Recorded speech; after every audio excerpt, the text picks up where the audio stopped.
Hola, ¿qué tal? ¿Tú cómo estás? No me respondes, solo miras. Te pregunto qué te ocurre. No me respondes, solo miras. Solo miras esa ventana mientras llueve y hace frío, recordando a aquella persona que por alguna razón se ha ido. Tú de eso no tienes la culpa, la tiene el maldito destino, que sin dar una advertencia te lleva a un ser querido.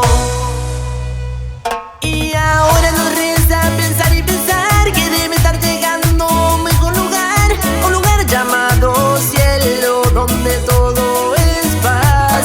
Hay que ser fuerte pero igual, el dolor no se puede evitar, solo se aprende a vivir con él, a vivir con él.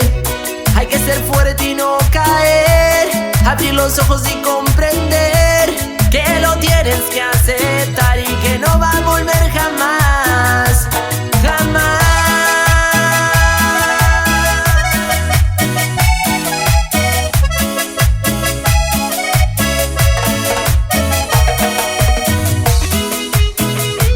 Porque el sonido es de la costa.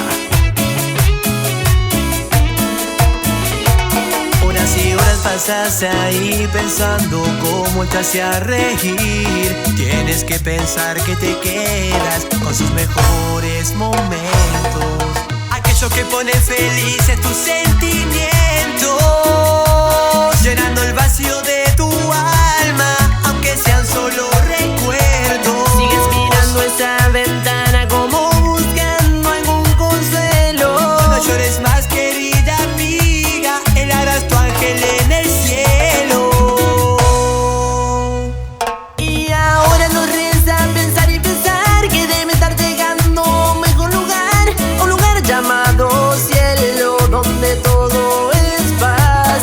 Hay que ser fuerte pero igual, el dolor no se puede evitar, solo se aprende a vivir con él, a vivir con él. Hay que ser fuerte y no caer, abrir los ojos y comprender que lo tienes que hacer.